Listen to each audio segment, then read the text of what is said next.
오셔서 주님의 저소 삼으소서.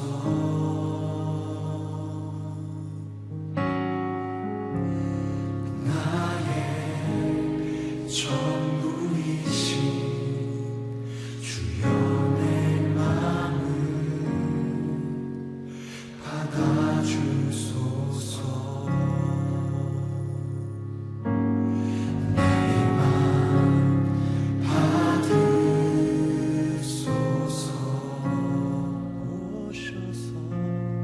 오셔서 주님의 저소 삼으소서.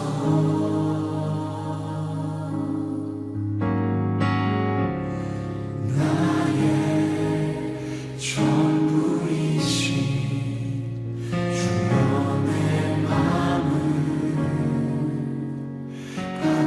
받아주소서. 나의 맘을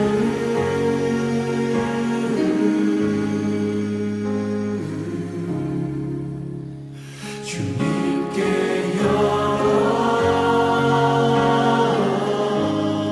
열었으니 주여 내게 오셔서 내 맘에 거하여 주옵소서. 주가 기뻐하는 주의 성전 내게 나의 맘을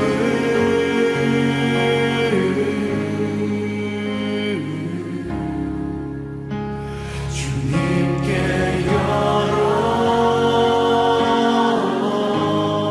열었으니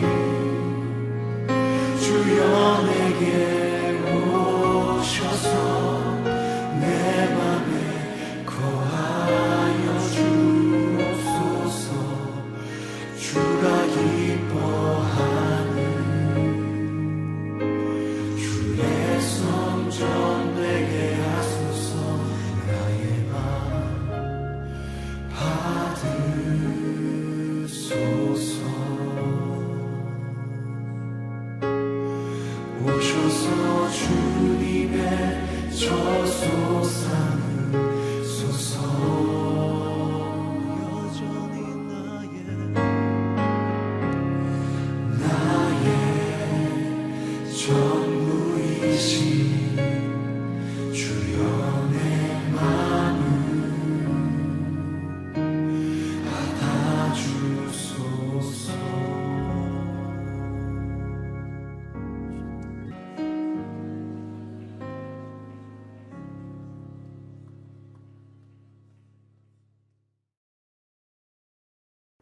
오늘 여러분과 볼 하나님의 말씀은 시편 76편입니다. 같이 시편 76편 교독하도록 하겠습니다.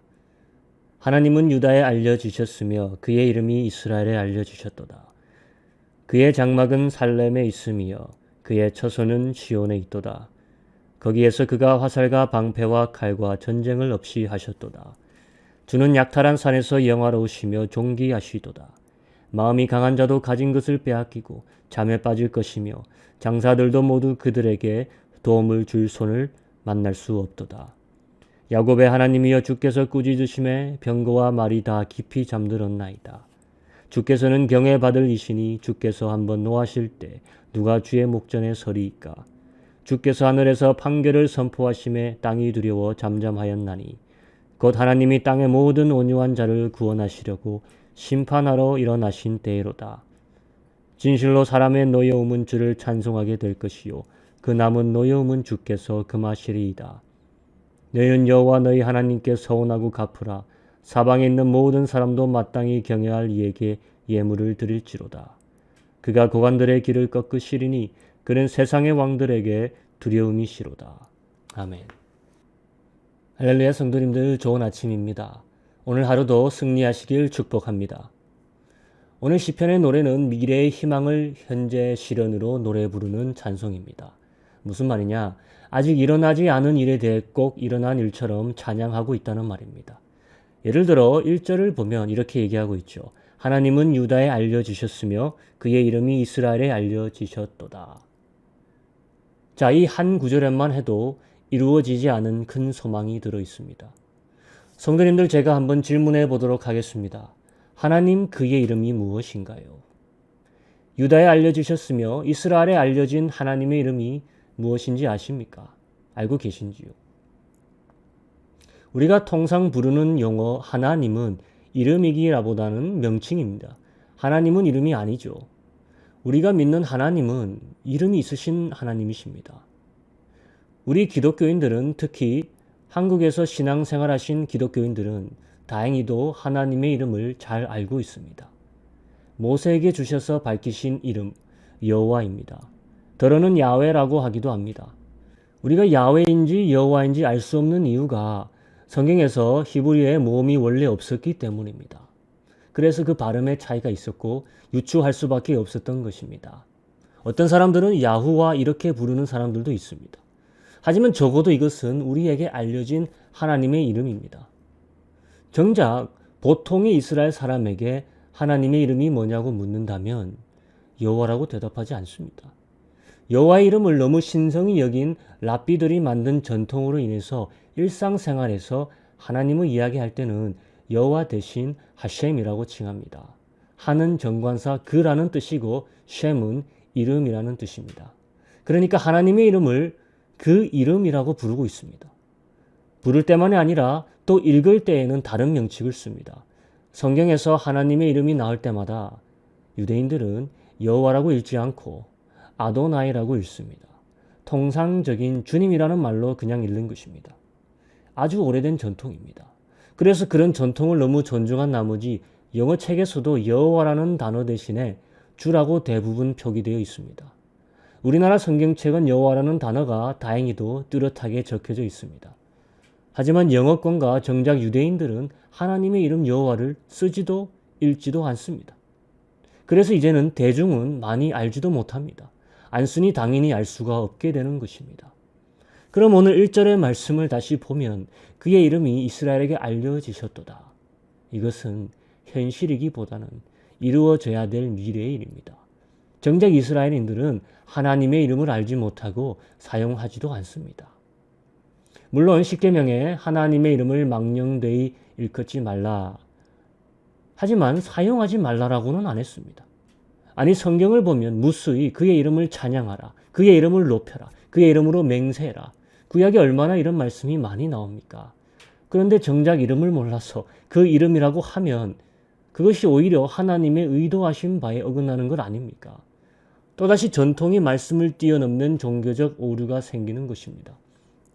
그런데 그의 이름이 이스라엘에게 알려지셨도다를 이제 조금 더 확장해서 생각해 보기 바랍니다. 왜 그것이 중요하냐 이것이에요. 하나님의 이름에는 그의 존재와 그가 하신 일에 대한 정보가 담겨 있습니다. 그래서 이름이 알려진다는 말은 그 자신이 어떤 분인지 어떤 일을 하셨는지 알려지신다는 말입니다. 그래서 영광이 된다는 말이죠. 구약에서 하나님이 자신을 여호와라고 말씀하셨습니다. 그리고 그 여호와라는 이름으로 무수히 많은 기이한 일들을 이루어내셨습니다. 여호와라는 이름에는 스스로 존재하는 자, 유일무이한 하나님이라는 뜻이 내포되어 있습니다. 당시 구약 시대에서의 사람들에게 하나님의 존재는 매우 타락되어 있었습니다. 오만 가지 것들이 사람들에게 하나님으로 인정받는 시대가 구약 시대였습니다. 그럴 때 모세에게 여호와라는 이름으로 자기 백성 이스라엘에게 자신을 드러내셨습니다. 스스로 있는 자. 이것은 그 당시 상상하기 힘든 신학적 도약을 내포하는 이름이었습니다. 혼자 서는 자, 모든 것의 근원이요 홀로 하나님 되신 자. 그래서 하나님은 십계명 첫째로 우상을 두지 말라는 것으로 하신 것 같습니다. 홀로 하나이신 하나님으로 그 백성에게 알려주시고 믿어지길 바라셨던 것입니다. 그런데 신약으로 오면서 여호와라는 이름이 더 이상 우리에게 나오지 않습니다. 신약서에는 왜 여호와 하나님이라고 한 번도 나오지 않지? 한번 생각해 보신 적 있으십니까? 한 번도 나오지 않습니다. 찾아봐도 나오지 않는 것이에요. 혹시 나오면 좀 말씀해 주시면 감사하겠습니다. 구약서에 대략 6,000번가량 그렇게 자주 나오던 여호와라는 하나님의 이름이 왜 신약에 와서는 한 번도 나오지 않을까요?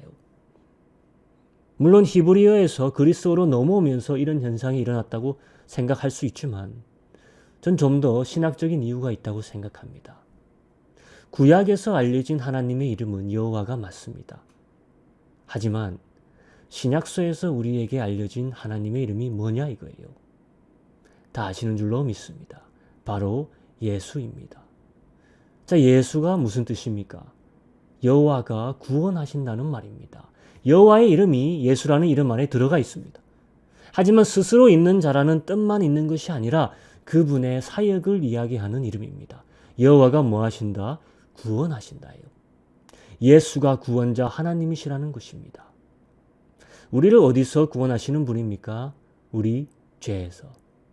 그래서 구약의 하나님을 아는 것 중요하지만 우리는 그 하나님이 신약에서 무엇을 하셨고 그래서 어떤 이름으로 오셨는지를 아는 게 더 중요합니다. 그래서 예수가 너무나 우리에게 귀한 이름입니다. 그런데 놀라운 것은 이스라엘에게 있어서 예수라는 이름은 세상에서 거의 가장 저주스러운 이름입니다. 우리의 머리로 상상하기 힘든 상황이죠. 유대인들이 공부하고 랍비들이 가르치는 탈무드에서조차 예수를 저주받을 자라 묘사하고 있습니다. 예수의 이름을 믿는 유대인들은 오늘도 호적에서 파임을 당하고 쫓겨납니다. 직장에서도 쫓겨납니다. 그런 많은 간증들을 제가 들었습니다. 그렇다면 1절 그의 이름이 이스라엘에 알려지셨도다라는 이 말은 일어나지 않은 일이죠. 왜냐? 그 이름조차 입에 담지 않고 있습니다. 성도님들, 그래서 우리의 복음 전파의 목적은 어떻게 보면 하나님의 이름을 바로 전하는 것에 있습니다. 그의 이름이 알려진다는 말은 복음이 받아진 바 되었다는 말입니다. 가장 복음을 받아들여지기 어려운 곳이 바로 이스라엘이 되어버렸습니다. 하지만 그마저도 하나님의 이름을 끝내는 알게 되리라는 이 1절 말씀은 그들도 복음을 받게 된다는 말입니다. 이것을 돌려 말하면 우리에게 있어 복음이 도저히 받아들여지지 않을 것 같은 곳이라 하더라도 희망을 잃지 말라는 말이겠죠. 그리고 그 미래의 희망을 현재에서의 시련으로 찬양 부를 수 있다는 말입니다. 오늘 시편 저자가 처한 상황이 어떤 상황인지 정확히 알 수는 없지만 이스라엘이 과연 여호와의 이름을 받아들이고 섬겨서 이런 기쁨의 찬양을 부르고 있었을까요? 그날을 보면서 이루어진 것처럼 믿음으로 보고 찬양 부른 것이라 생각합니다. 우리도 동일하게 그런 찬양을 부르는 사람인 줄로 믿습니다. 이 시간 다 같이 기도할 때 예수 그리스도의 이름이 그들에게 가장 귀한 이름이 되게 해달라고 같이 기도하기 원합니다. 그리고 오늘 하루 우리 승리하는 하루 되게 같이 기도하겠습니다. 기도합니다. 하나님 아버지 감사드립니다. 그 말씀을 통해서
시작